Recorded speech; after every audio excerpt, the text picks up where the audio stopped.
नमस्कार, मी रेणुका बुलेटिनमध्ये तुमचं स्वागत आहे। सगळ्या बातम्या आपण बघणार आहोत, पण आजचा दिवस अत्यंत महत्त्वाचा कारण विधान परिषदेच्या 10 जागांसाठी आज मतदान सुरू आहे। आतापर्यंत जो आकडा मिळतोय त्यानुसार 142 आमदारांनी मतदान केलेलं आहे।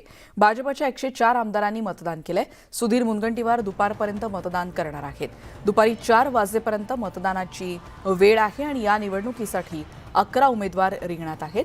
भाजप आणि महाविकास आघाडीमध्ये यासाठी जोरदार रस्सीखेच पाहायला मिळते। प्रत्येक मत याच्यासाठी महत्त्वाचं आहे आणि त्यामुळे प्रत्येक पक्षानं रणनीती आखलेली आहे।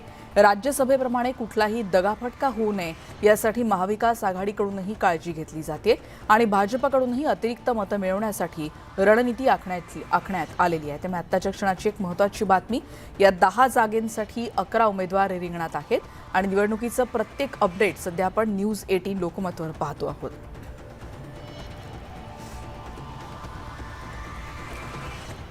राज्यसभेमध्ये एका उमेदवाराचा पराभव झाल्यानंतर विधान परिषद निवडणुकीत सेना आता हाय अलर्टवर आहे, कारण विधान परिषदेच्या निवडणुकीची कमान मुख्यमंत्री उद्धव ठाकरेंनी हातात घेतली आहे। शिवसेनेचे सगळे आमदार मतदानाआधी मुख्यमंत्री उद्धव ठाकरे यांना त्यांच्या कार्यालयात भेटतात आणि मुख्यमंत्री उद्धव ठाकरे प्रत्येक आमदाराला कोणाला कसं मतदान करायचं याविषयीचं मार्गदर्शन करतात। प्रत्येक विधानसभा आमदाराबरोबरच विधान परिषदेचा एक आमदार सहकार्यासाठी देण्यात आलाय। शिवसेनेचे अलिबाग विधानसभेचे आमदार महेंद्र दळवी यांनी शिवसेनेकडून सर्वात प्रथम आज मतदान केलं। या संदर्भात आपण अधिक बोलणार आहोत। उदय जाधव आमचे प्रतिनिधी आता आपल्या सोबत आहेत। उदय, आपण बघतोय प्रत्येक पक्षाकडून ही सतर्कता बाळगली जाते, यासाठीचं मुख्यमंत्री आता या सगळ्याचा आढावा कशा रीतीने घेत आहेत आणि ही सतर्कता आज किती महत्त्वाची आहे त्यामुळेच? रेणुका, शिवसेना हाय अलर्टवरती आहे विधान परिषद निवडणुकीसाठी आणि स्वतः मुख्यमंत्री उद्धव ठाकरे यांनी या विधान परिषद निवडणुकीची कामं जी आहे ती आपल्या हाती घेतलेली आहे। स्वतः ते मुख्यमंत्री कार्यालयात ठाण मांडून आहेत आणि शिवसेनेचे जेवढे मतदार आमदार आहेत त्या सर्वांना एक एक करून त्यांच्या कार्यालयात येण्यास सांगितलेलं आहे आणि त्यानंतरच ते आमदार मतदान करतात। मात्र त्यामध्ये देखील शिवसेनेने सतर्कता आणि सुरक्षितता खबरदारी जी आहे ती बाळगलेली पाहायला मिळते आहे। मुख्यमंत्री उद्धव ठाकरे हे प्रत्येक आमदार मतदाराला तुम्ही कोणाला कसं मतदान करायचं आहे हे सांगितलं जात आहे। पहिल्या पसंतीचं मत क्रमांक 1चं मत कोणाला द्यायचं, क्रमांक 2चं मत जे आहे ते कोणाला द्यायचं आणि क्रमांक 3चं मत जे आहे ते कोणाला द्यायचं हे सविस्तर स्वतः मुख्यमंत्री सांगतायत प्रत्येक आमदाराला आणि त्यानुसार प्रत्येक आमदार मतदान करणार आहे। मात्र मुख्यमंत्री कार्यालयातून शिवसेना पक्षप्रमुख आणि मुख्यमंत्री उद्धव ठाकरे यांचा आदेश घेतल्यानंतर या आमदारांना विधान परिषदेचे जे आमदार आहेत शिवसेनेचे ते सर्व एस्कॉर्ट करताना दिसत आहेत। त्यांना पूर्णपणे सोबत करत आहेत। मध्यवर्ती जे सभागृह आहे विधान भवनात मध्ये जिथे मतदान केंद्र आहे तिथपर्यंत जाण्यासाठी हे सर्व विधान परिषदेचे आमदार जे आहेत शिवसेनेच्या विधानसभेच्या आमदारांच्या सोबत जे मतदार आहेत त्यांना सोबत करत आहे, जेणेकरून या आमदार कोणाच्याही संपर्कात येऊ नये इतकी सुरक्षितता शेवटच्या दरवाजापर्यंत बाळगण्यामध्ये शिवसेना आता सुरू झालेली आहे। शिवसेने त्या संदर्भात खबरदारी जी आहे ती बाळगलेली पाहायला मिळते। आतापर्यंत शिवसेनेचे 25हून अधिक मतदारांनी त्यांचा मतदानाचा हक्क जो आहे तो बजावला असल्याची देखील माहिती मिळते आणि एकूणच विधान भवनामध्ये जर मतदान पाहिलं तर 50%हून अधिक मतदान जे आहे ते अद्यापर्यंत झालेलं आहे। काही मतदान जे आहे दुपारपर्यंत होईल असं सांगण्यात येत आहे। सगळ्यात महत्त्वाचं म्हणजे शिवसेनेकडनं जी सतर्कता बाळगण्यात येत आहे त्यात काही वरिष्ठ नेते आहेत, म्हणजे शिवसेना नेते आदित्य ठाकरे असतील, शिवसेनेचे विधिमंडळ गटनेते एकनाथ शिंदे असतील, आणखीन 2-3 मंत्री जे महत्त्वाचे अत्यंत विश्वासू आहेत मुख्यमंत्री उद्धव ठाकरे यांचे, अशा 5 मतदारांचं मतदान जे आहे ते सगळ्यात शेवटी आणि उशिरा होणार आहे। साधारणतः दुपारी 3 नंतर यांचं मतदान होईल असं वरिष्ठ सूत्रांनी सांगण्यात येत आहे। मात्र शिवसेना प्रत्येक मतदाराला आणि प्रत्येक आमदार जो मतदार आहे त्याची पूर्णपणे त्यांना सांगण्यात येते की तुम्ही मतदान कसं करायचं, कारण कोणतीही चूक होता कामा नये। पहिल्या पसंतीचं मत कोणाला, दुसऱ्या पसंतीचं मत कोणाला, तिसऱ्या पसंतीचं मत कोणाला हे सविस्तर सांगितलं जात आहे। आणि सगळ्यात महत्त्वाचा भाग जो असणार आहे तो म्हणजे शिवसेनेकडे जी अतिरिक्त मत आहेत, कारण शिवसेनेचे 2 उमेदवार आहेत, ते 2 उमेदवार सहज निवडून येतील एवढी मतांचा कोटा जो आहे तो शिवसेनेकडे परिपूर्ण आहे। मात्र शिवसेनेची जी अतिरिक्त मत आहे त्याची खरी गरज जी असणार आहे काँग्रेसच्या दुसऱ्या उमेदवाराला म्हणजे भाई जगताप यांना, जर त्यांना शिवसेनेचं मतदान केलं तर भाई जगताप यांचा विजय जो आहे तो एकदम क्लिअर होऊन जाईल। मात्र ते शिवसेना उचलेल का पाऊल हे पाहावं लागणार, कारण शिवसेनेने सांगितलं आहे की आम्ही आमचा उमेदवार जो आहे त्याचं मतदान जे आहे ते अधिक भक्कम करणार आहोत। म्हणजे शिवसेनेने जो विजयी कोटा आहे आता सांगितलं जातं की 26 हा विजयी कोटा असणार आहे। मात्र तरी देखील शिवसेना खबरदारी म्हणून 30चा कोटा देऊ शकते। त्यामुळे जर 30चा कोटा दिला तर शिवसेनेकडे फक्त 3 अतिरिक्त मतं राहतात। मग ती 3 अतिरिक्त मतं कोणाला देणार हा देखील पाहावं लागणार आहे। म्हणजे शिवसेना आपल्या उमेदवारांचं जे मतदान आहे ते अधिक भक्कम करण्याकडे त्यांचा कल असल्याचं आणि सध्या त्यामुळेच तरी हे दिसून येत गणित आहे. अत्यंत जिकिरीचं असणार आहे आणि गुंतागुंतीचा हा सगळा प्रकार आहे आणि म्हणून प्रत्येक पाऊल आता अत्यंत सावध पद्धतीनं उचललं जात आहे. विधान परिषद निवडणुकीतले प्रत्येक अपडेट आम्ही आमच्या प्रतिनिधींकडून घेत आहे आणि राज्यसभेत झटका बसला म्हणून आमची किंमत महाविकास आघाडीला कळली असं वक्तव्य केलं आमदार देवेंद्र भुयार यांनी. बघूयात त्यांच्याशी केलेली ही बातचीत. खरं तर मतदान तुम्ही केलेलं आहात, काय नेमकी परिस्थिती आहे, काय तुमचा विश्वास आहे? नाही, दरवेळेस जे निवडणुकीली परिस्थिती राहते तीच परिस्थिती आहे, त्याच्या पलीकडे काही परिस्थिती निर्माण झाली नाही. आणि मागच्या वेळेस राज्यसभेच्या वेळेस मतदानाचं नियोजन करताना पहिलं प्रिफरन्स, सेकंड, थर्ड हे जरा नियोजन पाहिजे तसं झालं नव्हतं, संवाद नव्हता पक्षांमध्ये. आता मात्र ज्यावेळेस झटका बसला पक्षाला त्यावेळेस महाविकास आघाडी पूर्ण दुरुस्त झाली आणि मग आता चांगला चाकोरीमध्ये त्यांनी नियोजन केलं. या नियोजनाचा फायदा निश्चितपणाने मिळेल. भारतीय जनता पार्टी त्यांचा जो प्रसाद आहे पराभवाचा, तो प्रसाद देणार आहे उमाबाईच्या हातावर, एवढं मात्र निश्चित सांगतो. जो झटका बसला त्याच्यातनं अपक्षांची किंमत कळली का महाविकास आघाडीला? त्यामुळे प्रत्येक मत अत्यंत महत्त्वाचं आहे आणि इकडची प्रत्येक घडामोड आम्ही तुमच्यापर्यंत पोहोचवत राहणार आहोत. कारण विधान परिषदेची चुरशीची लढत सध्या सुरू आहे. सकाळपासून मतदान होतं आणि दरम्यान आमदार आपला मतदानाचा हक्क बजावतात आणि 4 वाजेपर्यंत ही मतदानाची वेळ आहे. यावेळी विधानभवनामध्ये अशोक चव्हाण, देवेंद्र फडणवीस, बाळासाहेब थोरात, सतेज पाटील यांनी एकमेकांना हस्तांदोलन देखील केलं आणि ही दृश्य देखील सध्या आपण पाहतो आहोत. विधान परिषदेच्या 10 जागांसाठीची चुरस आहे आणि तसं बघायला गेलं तर एकमेकांविरोधात उभे ठाकलेले हे सगळे पक्षांचे नेते जेव्हा एकत्र आले तेव्हा हस्तांदोलन झालंय आणि काही शेअरिंग देखील झालेलं आहे. त्यामुळे बघूयात, आजचा दिवस अत्यंत महत्त्वाचा आहे. प्रत्येक पक्षासाठी हा तणावाचा दिवस असणार आहे कारण 10 जागांसाठी 11 उमेदवार आहेत. पण या पलीकडे जाऊनही खेळीमेळीच्या वातावरणामध्ये एकमेकांशी शेअरिंग असतं, हस्तांदोलन करून काही क्षण हे हलके फुलके देखील असतात आणि त्याचंच हे प्रतीक म्हणावं लागेल. त्याच्यामुळे बाळासाहेब थोरात, अशोक चव्हाण, त्याचबरोबर सतेज पाटील आणि देवेंद्र फडणवीस विधानभवनाच्या प्रांगणात जेव्हा एकमेकांसमोर आले तेव्हा त्यांचं शेअरिंग कसं होतं, त्यांच्यात हस्तांदोलन कसं झालं, खेळीमेळीचं वातावरण काही क्षण का होईना कसं होतं हे आता सध्या आपण बघतोय. एकीकडे आजचा दिवस अत्यंत महत्त्वाचा आहे कारण विधान परिषदेत यापुढे 10 आमदार नेमके कोण जाणार याचं उत्तर आज काही तासांमध्ये मिळेल अशी अपेक्षा आहे. संध्याकाळपर्यंत या प्रश्नाचं उत्तर मिळू शकेल. त्या दरम्यान असे काही हलके फुलके क्षणही विधानभवन प्रांगणात पाहता येतात.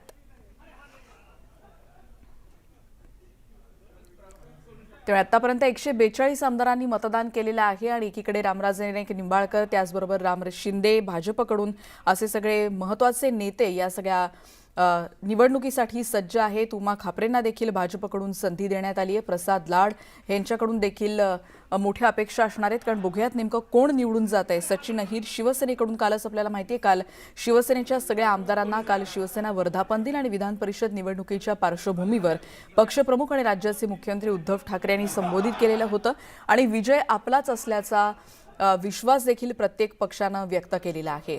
आणि भाई जगताप हे देखील काँग्रेसकडून उमेदवार आहेत. चंद्रकांत हंडोरे हे देखील काँग्रेसचे उमेदवार आहेत आणि अशा सगळ्या दिग्गजांमधून नेमकं प्रतिनिधित्व कोणाचं असणार ज्याचं उत्तर आज संध्याकाळपर्यंत मिळू शकेल. दरम्यान राज्यसभा निवडणुकीमध्ये बहुजन विकास आघाडीची 3 मतं राज्यसभेच्या निवडणुकीत भाजपला मिळाली होती आणि त्यामुळे भाजपला फायदा झाला होता. आता विधान परिषदेत ही मतं नेमकी कुणाला मिळणार याकडे सगळ्यांचंच लक्ष लागलंय. बहुजन विकास आघाडीचे हितेंद्र ठाकूर मतदान करण्यासाठी काही वेळापूर्वी रवाना झालेत. विरारमधून ते रवाना झालेत. बघूयात त्यांचं मत नेमकं कुणाला आहे. विषयातला आहे, गुप्तच असेल, करू. सगळ्यांची धाकधूक वाढलेली आहे की 3 मतं शेवटी कुणाकडे जाणार आहे. आपल्या विकासाकरता ज्यांनी सहकार्य करायचं ठरवलं आहे जातील. शिट्टीदादा आलेले आहेत, कसे काय? हाऊसमध्ये भेटतील ना, सगळ्यांना भेटतील. एक चर्चा आहे की आमदार हितेंद्र ठाकूर हे विजयश्री खेचून आणणार आहे. नेमकी कोणाकडे खेचणार याची उत्सुकता लागलेली आहे. आपल्याला जो सहकार्य मदत आपल्या विकासाकरता करेल त्याच्याकडे विजयश्री घेतो. याबाबत काही म्हणजे चर्चा वगैरे झाली का? सगळेच जण तुमच्यासमोर येऊन चर्चा करून घेतले. सगळ्यांनी भेटायला पाहिजे, बोलायला पाहिजे. त्यांच्या परीने आम्हाला सांगितलं का कशा प्रकारे आम्ही सहकार्य करू, सगळे सांगतात. घोडे बाजारात नाराज होते आपण, काय सांगणार? घोडे बाजाराचं डिक्लेअर करावं, एकदा चौकशी करावी ज्यांनी कोणाला वाटते का कोणी काय घोडे बाजार केला, एकदा सांगून टाका. लोकांपुढे ह्यांनी अमुकाकडून अमुक घेतलं, तमुकाकडून तमुक घेतलं, मग पुढच्या वेळी आपण महालक्ष्मीला ते मतदान घेऊ. महालक्ष्मीला मोठं रेसकोर्स आहे, तिकडे घोडा बाजार होईल. हितेंद्र ठाकूर यांची प्रतिक्रिया बघितली आणि यानंतर आपल्याला कळू शकणार आहे आज संध्याकाळपर्यंत की नेमका कोणता उमेदवार जिंकून येतोय. पण हे गुप्त मतदान पद्धती आहे आणि त्या हाऊसमध्ये सगळ्यांचीच भेट होईल असं देखील त्यांनी आता म्हटलेलं आहे. त्यामुळे हितेंद्र ठाकूर आता रवाना होत आहेत मुंबईकडे, तेव्हाची ही बातचीत आता आपण ऐकली. विधान परिषदेच्या अत्यंत महत्त्वाच्या निवडणुकीसाठी एक एक मत महत्त्वाचं आहे आपण बघतोय आणि अशात मतदान करण्यासाठी भाजपच्या पुण्यातले आमदार मुक्ता टिळक विधान भवनात दाखल झाल्या तेव्हाची दृश्य सध्या आपण बघतोय. यावेळी देवेंद्र फडणवीस यांनी मुक्ता टिळक यांच्याशी संवाद साधला. दरम्यान आजारी असतानाही पक्षाचा आदेश पाळणं महत्त्वाचं आहे असं मुक्ता टिळक यांनी म्हटलंय. त्यामुळे मुक्ता टिळक यावेळेला देखील मतदानासाठी पोहोचल्यात. पुण्याहून त्या सकाळी अँब्युलन्सनं आलेल्या आहेत मुंबईमध्ये आणि त्याचबरोबर आपल्याला गेल्या वेळची जर आठवत असेल तर ही दृश्य अत्यंत महत्त्वाची अशासाठी आहेत कारण पक्षनिष्ठा महत्त्वाची आहे. राज्यसभा निवडणुकीसाठी देखील मुक्ता टिळक आणि लक्ष्मण जगताप यांनी अँब्युलन्सनं मुंबई गाठलेली होती आणि पक्षासाठी आपला मतदानाचा हक्क त्यांनी बजावलेला होता. आणि यावेळी देवेंद्र फडणवीसांनी देखील मुक्ता टिळक यांच्याशी संवाद साधलेला आहे. आणि जेव्हा राज्यसभेचा विजय प्राप्त झालेला होता तेव्हा सगळ्यात पहिली जेव्हा देवेंद्र फडणवीसांनी प्रतिक्रिया दिली होती आणि तेव्हा त्यांचं पहिलं वाक्य हे होतं आणि त्यांनी असं म्हटलं होतं की हा विजय आम्ही मुक्ता टिळक आणि लक्ष्मण जगताप यांच्यामुळे प्राप्त झालाय. त्यामुळे त्यांच्यासाठी हा विजय निश्चितच महत्त्वाचा होता पक्षासाठी, पण तो या दोघांमुळे साकार झाल्याचं देखील त्यांनी म्हटलं होतं. आणि आज पुन्हा एकदा मतदानाचा हक्क आणि पक्षनिष्ठेसाठी हे दोन्ही आमदार मुंबईमध्ये पोहोचतात. मुक्ता टिळक यांची दृश्य आता आपण बघितली. या 10 जागांसाठी मतदानाला तर सकाळी सुरुवात झाली आणि भाजपकडे 4 जागा निवडून आणण्यासाठी आवश्यक असलेली मतं असताना 5वा उमेदवार मैदानात उतरवण्याचा निर्णय पक्ष नेतृत्वानं घेतला आणि त्यामुळे ही निवडणूक चुरशीची झाली. विधान परिषदेच्या 10व्या जागेसाठी काँग्रेस आणि भाजपमध्ये त्यामुळे जोरदार लढत होतीये. याच पार्श्वभूमीवर सगळ्याच पक्षांनी आपली सगळी ताकद पणाला लावलेली आहे. सकाळपासूनच हे सगळे आमदार जेव्हा विधानभवन प्रांगणात पोहोचत होते तेव्हाची दृश्य सध्या आपण बघतोय. देवेंद्र फडणवीस सगळ्या आमदारांशी चर्चा करतायत त्यांच्या कार्यालयामध्ये. आदित्य ठाकरे जेव्हा पोहोचले तेव्हाची दृश्य आहेत. काँग्रेसचे ज्येष्ठ नेते पृथ्वीराज चव्हाण आणि राष्ट्रवादी काँग्रेसचे नेते छगन भुजबळ पोहोचले तेव्हाची दृश्य सध्या आपण पाहतोय. या सगळ्याच पक्षाच्या आमदारांनी सकाळपासून मतदानाला सुरुवात केली आणि प्रत्येक पक्षाच्या नेत्यांनी मतदानावर बारीक नजर ठेवायचं ठरवलेलं दिसतंय. कारण मुख्यमंत्री उद्धव ठाकरे आणि विरोधी पक्षनेते देवेंद्र फडणवीस मतदान प्रक्रियेसाठी प्रामुख्यानं उपस्थित आहेत. कारण 10 जागांसाठी 11 उमेदवार रिंगणात आहेत. त्यामुळे कोणाचा पराभव होतो याविषयीची प्रचंड उत्सुकता आहे कारण प्रत्येक पक्षाचं त्यासाठीचं गणित आहे. त्यामुळे एकीकडे हे सगळे आमदार पोहोचतायत. शिवसेनेकडून सचिन अहिर आणि आमशा पाडवी हे निवडणुकीच्या रिंगणात आहेत आणि या दोघांनी देखील मतदानाआधी देवाचे आशीर्वाद घेतले. विधान परिषदेचे विरोधी पक्षनेते प्रवीण दरेकर यांनी आज प्रभादेवी येथे जाऊन सिद्धिविनायकाचं दर्शन घेतलं. यावेळी उमेदवार प्रसाद लाड देखील उपस्थित होते. त्याच्यामुळे देवाचे आशीर्वाद घेण्यात आलेले आहेत आणि अशासाठी कारण आजचा दिवस अत्यंत महत्त्वाचा आणि आव्हानाचा असणार आहे. विधान परिषद निवडणुकीचे सगळे अपडेट सध्या आपण बघतोय आणि मतांच्या बेगमीसाठी सगळेच प्रयत्न सध्या केले जात आहेत आणि गंभीर आजारानं ग्रस्त असलेल्या भाजप आमदार मुक्ता टिळक देखील मतदानासाठी तिथे पोहोचल्यात. तर तेव्हाची देखील आपण आता दृश्य बघितली. अलिबागचे शिवसेना आमदार महेंद्र दळवी हे देखील वॉकरच्या सहाय्यानं विधान भवनात पोहोचले आणि त्यांनी देखील मतदानाचा हक्क बजावला आहे. शिवसेनेकडून सगळ्यात पहिल्यांदा मतदान त्यांनी केलं. त्यांच्या कमरेवर शस्त्रक्रिया झालेली होती आणि त्याच्यानंतर आता ते रिकव्हर होतात. तर पिंपरी चिंचवडचे भाजपचे आमदार लक्ष्मण जगताप हे देखील कार्डियक अँब्युलन्सनं मतदानासाठी दाखल होत आहेत. कारण या विधान परिषद निवडणुकीचा प्रत्येक क्षण महत्त्वाचा आहे कारण ही निवडणूक जिंकण्यासाठी कोणत्या पक्षाला किती मतांची गरज आहे त्यावर देखील आपण नजर टाकणार आहोत. हे गणित नेमकं काय आपण बघणार आहोत. 2 जागा जिंकण्यासाठी 52 मतांची गरज आहे कारण काँग्रेस समोरचं हे कोडं नेमकं कसं सुटणार हे आपण आता बघतोय. काँग्रेसचे सध्या आहेत 44 आमदार आणि काँग्रेसला आणखीन 8 मतांची गरज आहे. राष्ट्रवादीला 2 जागा जिंकायच्या आहेत आणि त्यामुळे 52 मतांची त्यांना गरज आहे आणि याची मदार अजित पवारांवर आहे. राष्ट्रवादी काँग्रेसकडे सध्या 51 आमदारांची मतं आहेत आणि राष्ट्रवादी काँग्रेसला 1 मत अत्यंत आवश्यक आहे. शिवसेनेला 2 जागा जिंकण्यासाठी 52 मतांची गरज आहे आणि एकूण 55 आमदार आहेत शिवसेनेचे. हे पाहता शिवसेनेकडे 3 अतिरिक्त मतं आहेत पण ही मतं स्वतःच्या उमेदवारांना टाकण्याची शक्यता आहेच. पण बघूयात नेमकं काय घडतंय. आता जाऊयात भाजपकडे. भाजपला 5 जागा जिंकायच्यात आणि 130 मतांची गरज आहे. भाजपचं सध्याचं संख्याबळ आहे 113, त्यामुळे भाजपला सर्वाधिक म्हणजे 17 जागांची आणखीन गरज आहे. राज्यसभा निवडणुकीसाठी भाजपला 123 मतं मिळालेली होती आणि हे जर गृहीत धरलं तरी देखील भाजपसमोर महाविकास आघाडीची आणखी 7 मतं फोडण्याचं आव्हान आहे आणि म्हणूनच ही अटीतटीची निवडणूक म्हणावी लागते.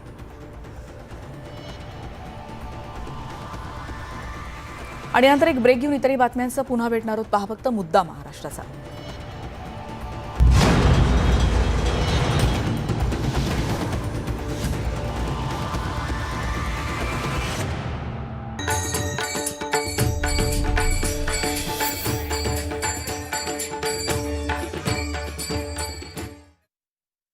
अवघा रंग एक झाला, अवघा रंग एक झाला, रंगी रंगला श्रीरंग, रंगी रंगला श्रीरंग, अवघा रंग एक झाला, अवघा रंग एक झाला, रंगी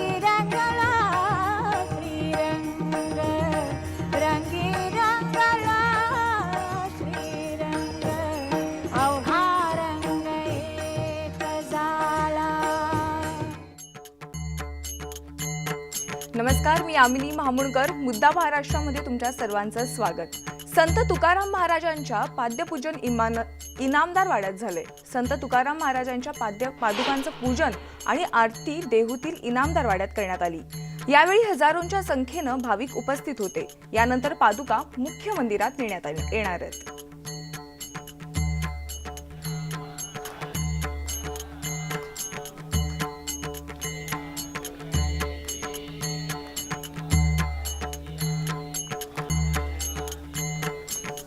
संत तुकाराम महाराजांच्या पाद्यपूजन इनामदार वाड्यात झालं.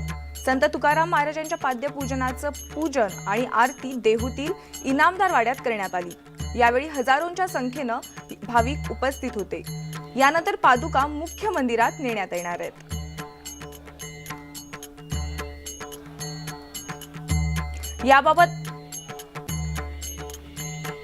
याबाबत आपल्याला अधिक माहिती देतात विशाल परदेशी. विशाल सर, काय सांगाल तुम्ही, देहूमध्ये सध्या काय वातावरण आहे? यामिनी, रामकृष्ण हरी आणि येहूमधलं वातावरण जे आहे याची देही याची डोळा भेटी लागे जीवाच्या माध्यमातून न्यूज 18 लोकमत संबंध महाराष्ट्रातल्या आपल्या दर्शकांपर्यंत पोहोचवत आहे. वारीचं महाकव्हरेज न्यूज 18 लोकमतवरती आपण बघता भेटी लागे जीवातनं. आणि त्याच अनुषंगाने आता जर आपण बघितलं तर साधारण काही तासाने जगद्गुरू संत तुकाराम महाराजांच्या पालखीचं प्रस्थान जे ते होईल मंदिरातनं. पण तत्पूर्वी मी आत्ता या क्षणाला उभा आहे मुख्य मंदिराच्या कमानीच्या प्रवेशद्वाराच्या समोर. म्हणजे ही इथं जर आपण पाठीमागे पाहिलं तर जगद्गुरू श्री संत तुकाराम महाराज मुख्य मंदिर 14 टाळकरी प्रवेशद्वार आहे. आणि इथं जर आपण पाहिलं चारी बाजूला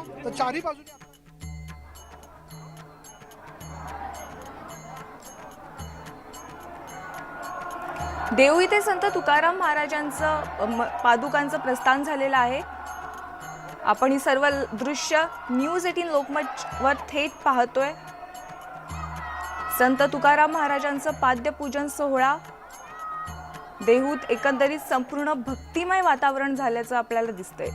देहूच्या कानाकोपऱ्यांमध्ये विठ्ठलाचा नामघोष आपल्याला ऐकायला येतोय.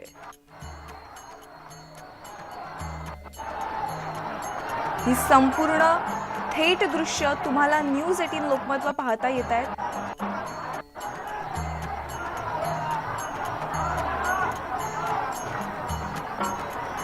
तर आपण पाहतोय की देहूमध्ये संत तुकाराम महाराजांच्या पादुकांचं प्रस्थान झालेलं आहे. याबाबत आपल्याला अधिक माहिती देतात आमचे प्रतिनिधी विशाल परदेशी. विशाल, काय सांगाल? सध्या तिथे एकंदरीत भक्तिमय वातावरण असल्याचं आपल्याला पाहायला मिळते आणि तुकाराम महाराजांच्या पादुकांचं देखील प्रस्थान झालेलं आहे.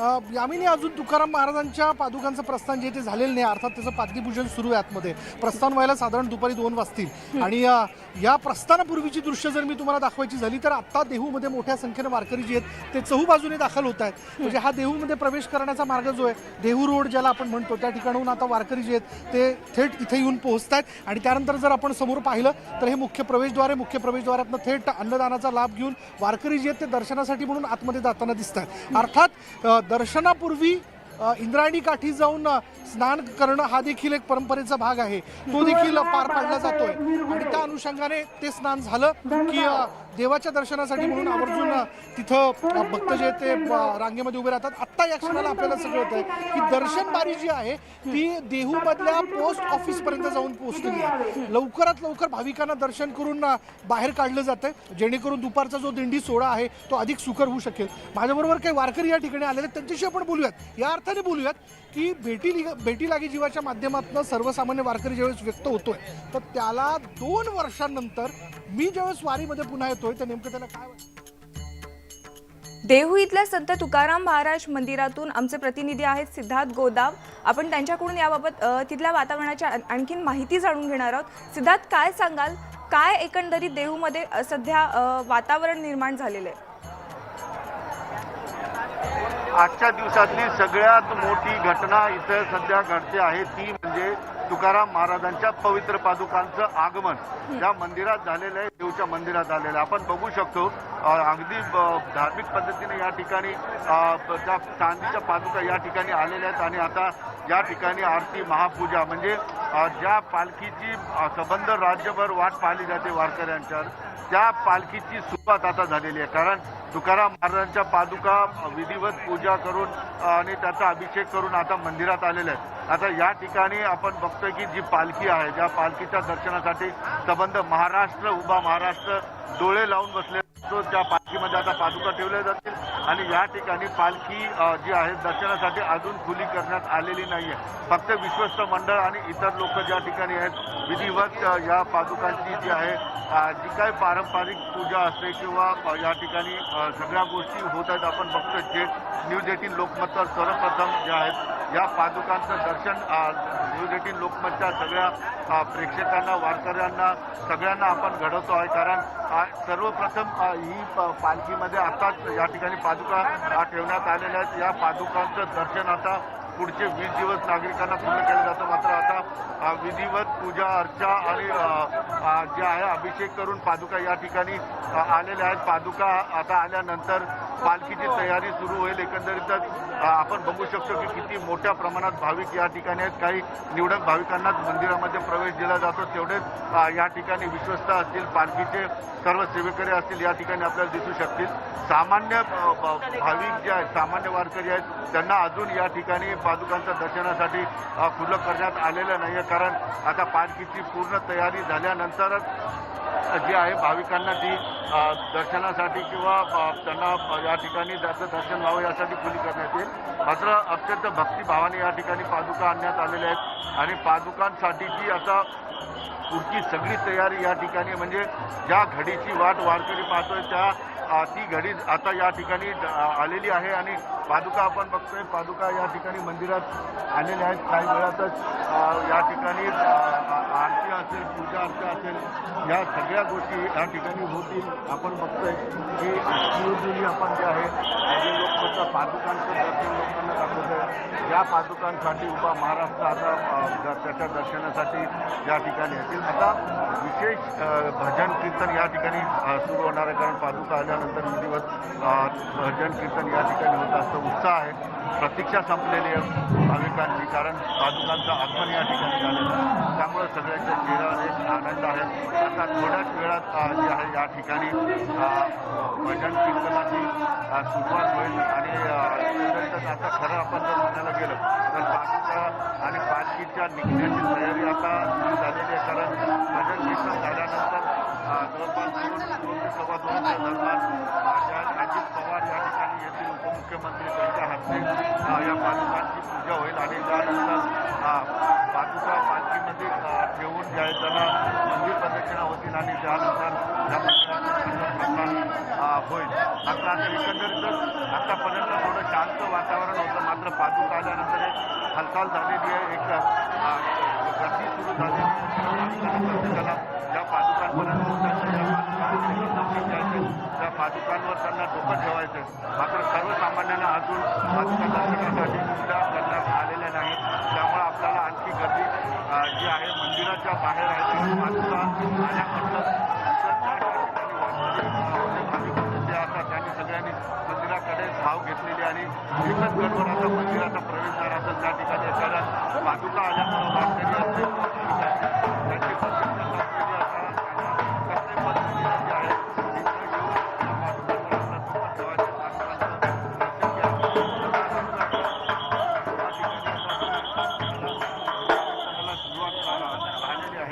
आणि विधिवत भजन कीर्तन झालं.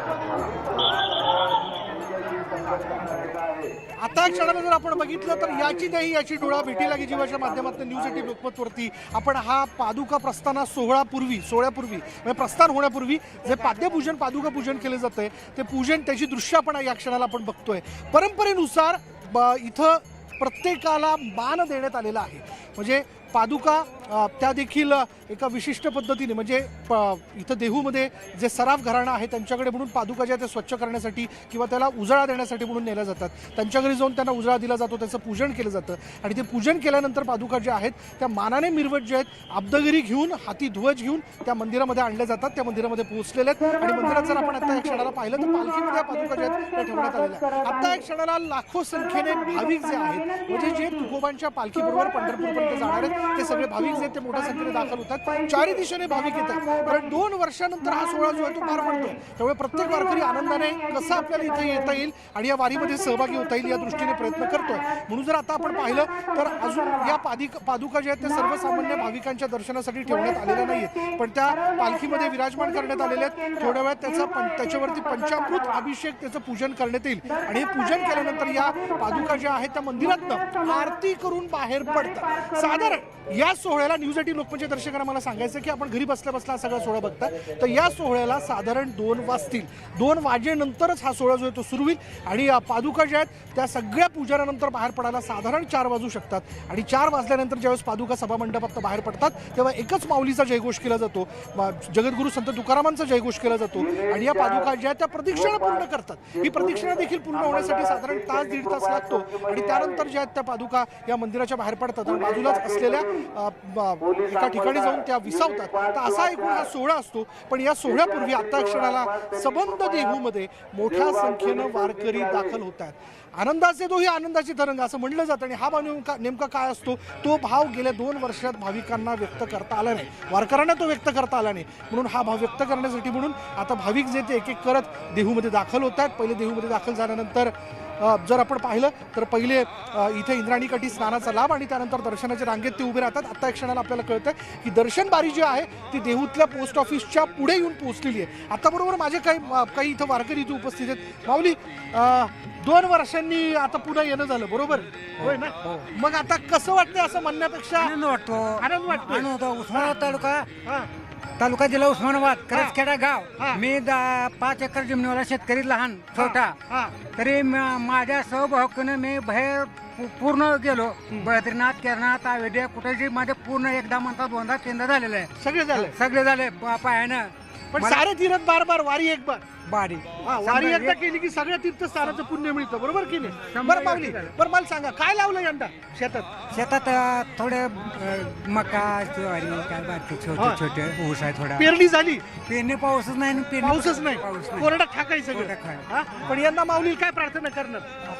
त्याची प्रार्थना यावी अशी विनंती आहे माझी. होय ना?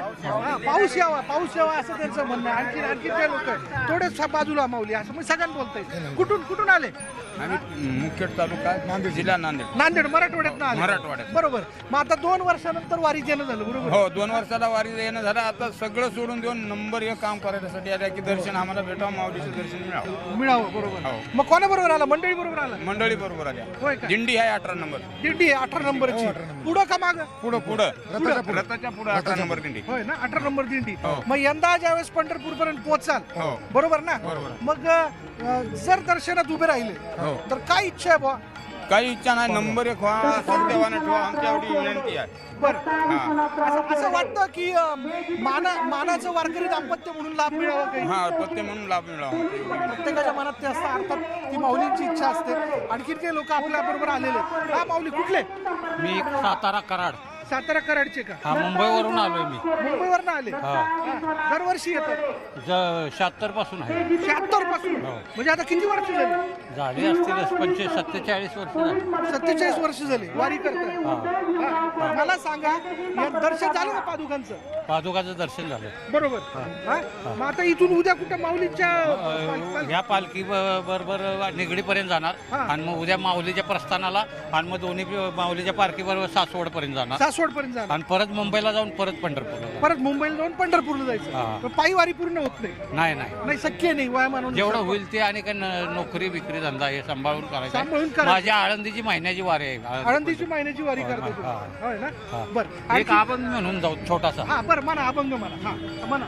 इवले शेरो फलावी एले दारी, इवले शेरो फलावी एले दारी, त्याचा वेलू गेला गगनावरी, त्याचा वेलू गेला गगनावरी, मोगरा फुलला मोगरा फुलला, मोगरा फुलला मोगरा फुलला, फुले वेचिताती भारू कळी अशी आला, फुले वेचिताती भारू कळी अशी आला, मोगरा फुलला मोगरा फुलला, मोगरा फुलला मोगरा फुलला, मनाची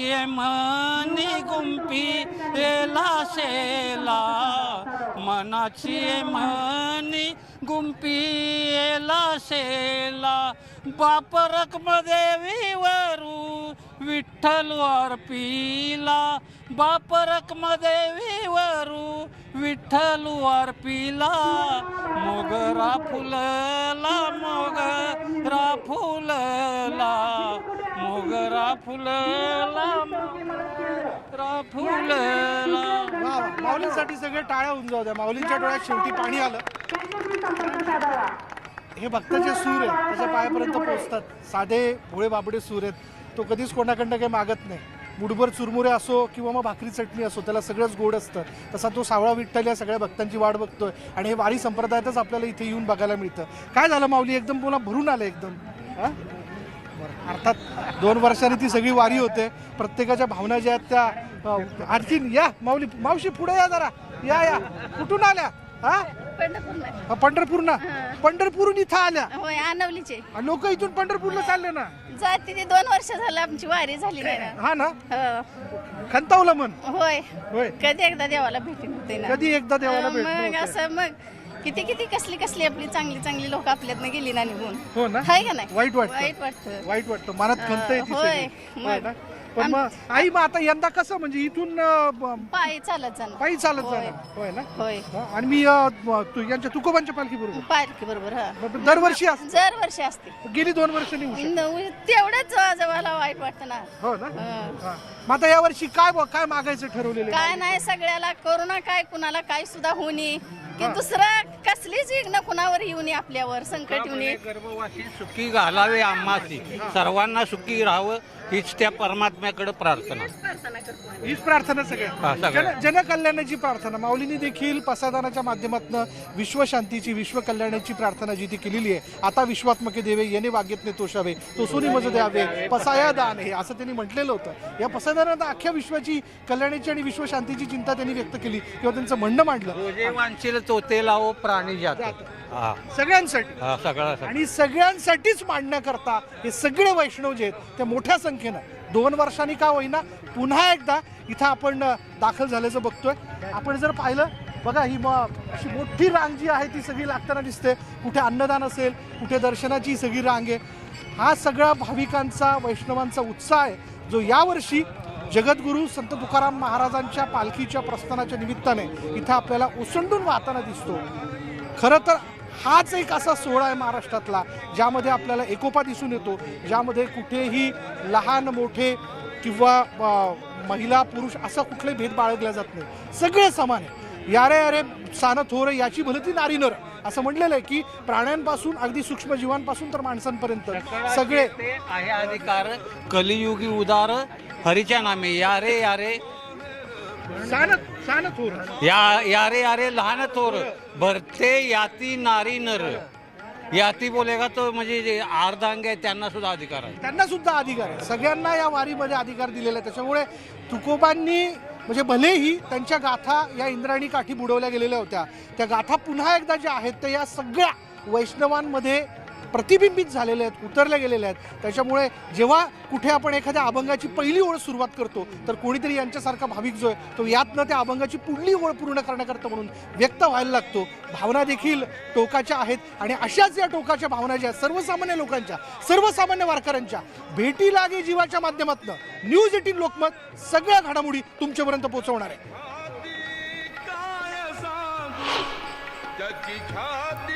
तर आपण पाहिलं की तब्बल 2 वर्षानंतर माऊली आणि भक्तांची ही गाठभेट होतीये. सर्व भक्त अतिशय दंग झालेले आहेत, अतिशय भावुक झालेले आहेत, कारण की तब्बल 2 वर्षानंतर त्यांची तुका माऊलींची त्यांनी पादुकांचे आशीर्वाद घेतलेले आहेत, दर्शन घेतलेलं आहे. भेटी लागे जीवा या शोच्या माध्यमातून आम्ही तुमच्यापर्यंत वारीतली सर्व घडामोड, सर्व अपडेट तुमच्यापर्यंत पोहोचवणारच आहोत. तुर्तास वेळ झाली की छोट्याशा विश्रांतीची बघत राहा मुद्दा महाराष्ट्राचा.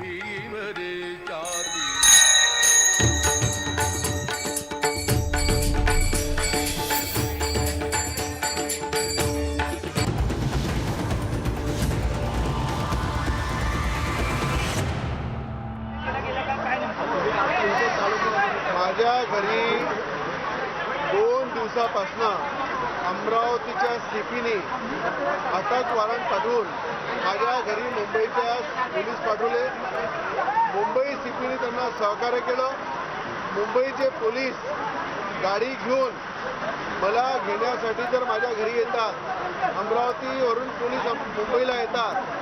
मला असं वाटते या विधान परिषदच्या इलेक्शनवर माझ्यावर दबाव टाकण्यासाठी, मला थांबवण्यासाठी आणि महाविकास आघाडीला मतदान झालं पाहिजे किंवा शिवसेनेला मतदान झालं पाहिजे या उद्देशानं माझ्यावर दबाव सुरू आहे.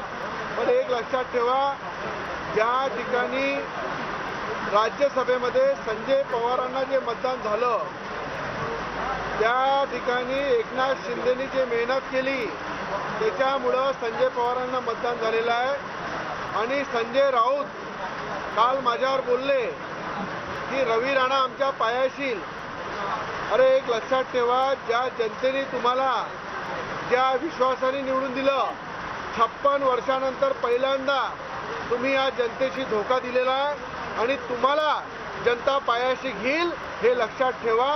ज्या लोकांना तुम्ही आश्वासन दिले, खोटे आश्वासन दिले, दिशाभूल केली, तुमचे आमदार निवडून आणले आणि त्या जनतेला वाऱ्यावर सोडून जे 56 वर्षात बाळासाहेबांनी केलं नाही ते तुम्ही काँग्रेससोबत, महाविकास आघाडीसोबत गठबंधन करून या काँग्रेसच्या पायाशी जाण्याचं काम उद्धव ठाकरेंनी केलेलं आहे आणि त्यांना धडा शिकवण्याचं काम जनता करेल.